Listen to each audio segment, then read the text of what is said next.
prožili jste někdy naprosto živý sen? Jak je možné, že máte někdy naprosto živý, křišťálově jasný sen a to, co se v něm stalo, se doopravdy právě stalo nebo se stane příští den, za měsíc, nebo za rok či za 10 let? Je jedno kdy. Dělo se to online, a nebo se to prostě stane někdy v budoucnu. Ale jak je to vůbec možné? Přemýšlejme o tom. Je to věc, kterou zažije většina lidí dříve či později, v určité fázi svého života. Je to určité znamení, které říká, že nejsi jen to málo, co si doopravdy o sobě myslíš a co si většina o sobě myslí, ale jsi něco víc. Je důležité si vzpomenout a uvědomit, co a kdo opravdu jsme. K tomu je zapotřebí zlepšit si či vyostřit své schopnosti k tomu potřebné. Tuto schopnost můžeme procvičovat každý den, každou noc, úplně všichni, protože každý jedinec na planetě je toho schopný. Neustálým procvičováním svých schopností brzy zjistíte, že jste velice úspěšní v získávání žádaných informací, ať už se jedná o obrazové nebo pocitové informace, a hlavně zjistíte i to, že tyto informace získáváte naprosto přesně a zřetelně. Ritambhara Pragya. Asi si říkáte, co to znamená. Jedná se o úroveň bytí, kdy jsme synchronizováni, kdy je naše mysl synchronizována s vědomím či myslí, vesmíru a vše je nám známo. Je nám známá minulost, přítomnost i budoucnost, vše v jednom okamžiku. Vše jsme schopni vidět a vědět. Mnoho lidí tyto skutečnosti přehlíží nebo jim nevěří. Ve většině případů ale věří tomu, že to nedokáží. Tímto se ale přímo předurčí, naprogramují k okamžitému selhání. Musíte tomu tedy věřit, zmáčknout reset a přeprogramovat se a tím se nasměřovat a předurčit k úspěchu. Toto je základním kamenem úspěchu úplně ve všem. Pojďte si vzpomenout, kdo opravdu jste, vypilováním cvičících technik, které vás začnou rozvíjet správným směrem. Je to ale na vás, jakou cestu si zvolíte a zda jste ochotni tyto techniky provádět a dozvědět se něco o sobě samém. Tohle je klíčem k porozumění psychologických a dokonce i fyzických dynamik vědomí a jak mohou být manifestovány, jako je schopnost vidět vzdálená místa nebo dokonce i jiný čas, jako budoucnost svou či budoucnost jiných míst a lidí. Tohohle všeho můžete dosáhnout, pokud porozumíte základní problematice vědomí a jejím samotným základům. Nejste jen bytost uzavřená ve svém rámci své fyzické schránky a pouze v tomto čase a místě. Jste ve skutečnosti propojení vědomím s každičkým bodem ve vesmíru a každičkým bodem v čase. Týká se to jak přítomnosti, tak i minulosti a dokonce toho, co se stane, což je spojeno s viděním budoucnosti. Tohle je skutečnost, která byla nejen nevědomou veřejností, ale i cílem vládnoucích skupin odsunuta na kolej mysticismu. Někteří jsou přesvědčeni, že se k takovým schopnostem dostanou pouze stylem, že se uzavřete na 50 let v nějaké jeskyni a budete tam žít o samotě a pouze takto tyto zkušenosti budete moci získat a zažívat. Tohle je škodlivý a neblaze rozšířený mýtus, rozšířený také duchovními a spirituálními vůdci, který není pravda. Nemusíte být v nějakém ezoterickém a asketickém prostředí a nastavení, abyste zažívali a rozvíjeli tyto prožitky. Tohle je něco, co se musí vymýtit. Takhle opička sedící na našem rameni, neustále nám říkající, že jsme jen malá a bezvýznamná věc, žijící zde na zemi, předurčena poslouchat vládnoucí, říkající vám tyto lži neustále dokola a že je to vaším posláním.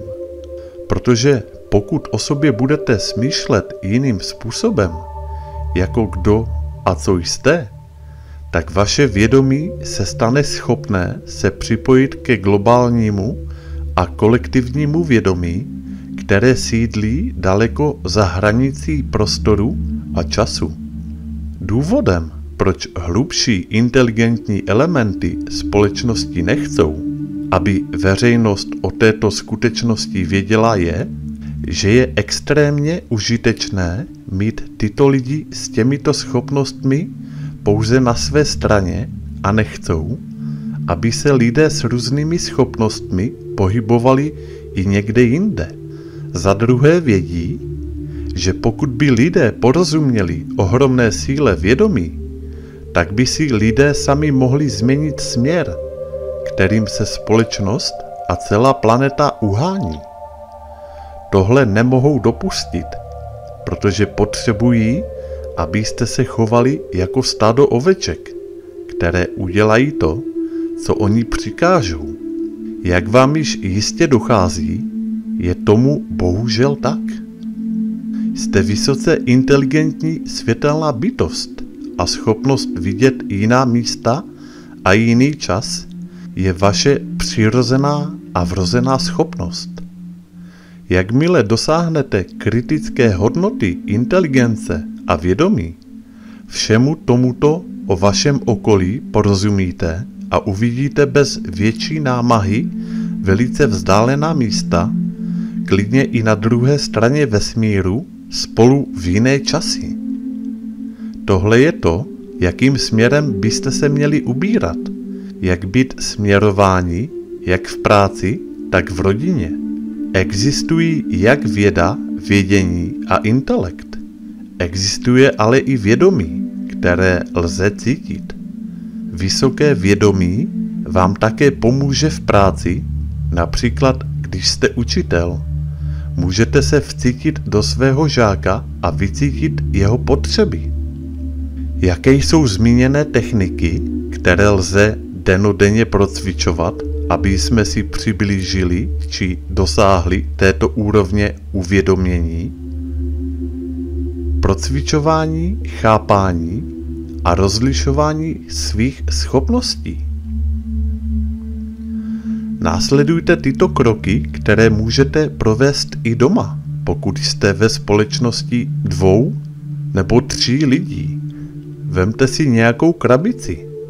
Jeden z vás půjde z místnosti pryč a dá jednu jakoukoliv věc do krabice. Ostatní samozřejmě neví, o jakou věc se jedná.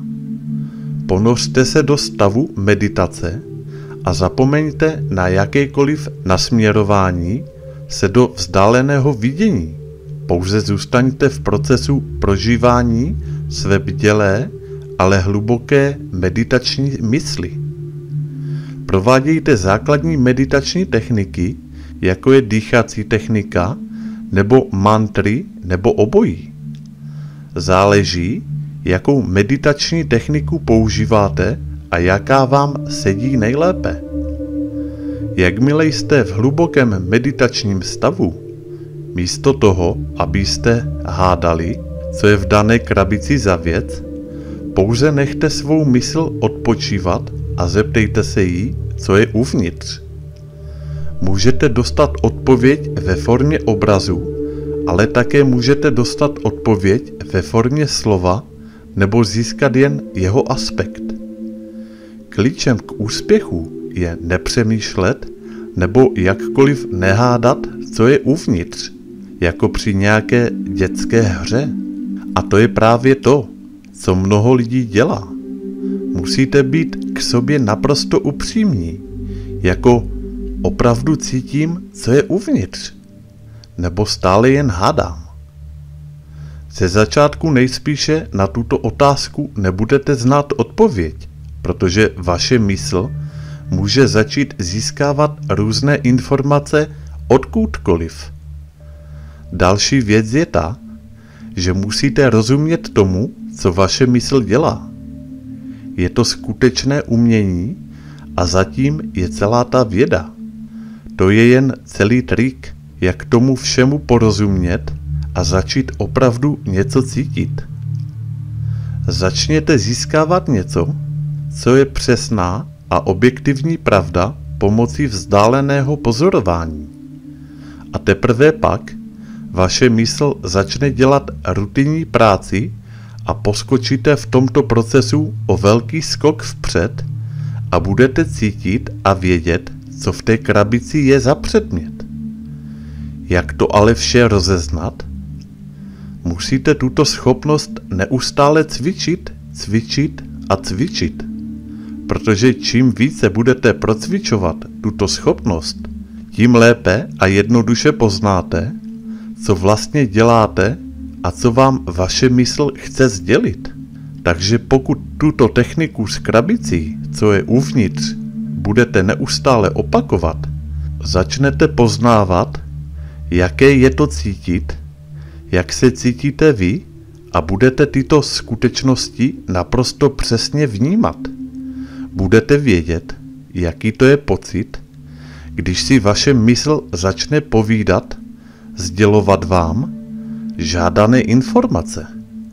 Pokud si vzpomeneme na to, o čem jsme mluvili na začátku, ohledně vizí během spánku, než půjdete spát, mějte u postele zápisník, abyste si po probuzení mohli zapsat vše, co jste zažili a potvrdit si, že jste zažili lucidní snění, tedy že jste během spánku byli vzhůru a jste schopni cestovat na jiná místa a poznávat je. Takto si zapisujte vše, co jste zažili a procvičováním zjistíte, že vidíte stále více a pamatujete si zřetelně to, co jste zažili. Jak tuhle schopnost procvičovat, aby vám to šlo stále lépe a lépe? Je to možné i během velmi hluboké relaxace či během i takzvaného šlofíka, kdy se jemně snažíte vstupovat do a ven ze snu. Nejlepší je tyto schopnosti procvičovat během hlubokého meditačního stavu, kdy se snažíte se něco záměrně dozvědět a necháte to k vám jen tak připlout a přitom stojíte jakoby stranou. Tak se k vám žádaná informace jakoby lusknutím prstu dostaví. Takhle jednoduché to je. Jiná věc je ta, když jdete spát a usínáte, nebo když se začínáte skoro probouzet po spánku a ze spánku pomalu vycházíte, ale stále se nacházíte v napůl ospalém nebo napůl bdělém a spícím stavu, ale jste již odpočatí. V tomto kritickém bodě, na této křižovatce mezi snem, spánkem a mezi probouzením, když jste naprosto zrelaxovaní, mějte záměr něco vědět, vidět nebo se dozvědět, vyřešit nějaký problém. Poté zjistíte a budete velice překvapení, jak přesnou informaci, o kterou jste žádali, získáte. Procvičujte vzdálené vidění každý den, buďte dbalí a cvičte to 2x až 3x každý den při hluboké meditaci a budete překvapení, jak rychle budete postupovat vpřed a jak rychle se budete rozvíjet a získávat tyto schopnosti, které máme všichni. Tak a to je konec tohoto videa. Já vám děkuji za pozornost, komu se video líbilo, tak díky za like. a u dalších videí naslyšenou.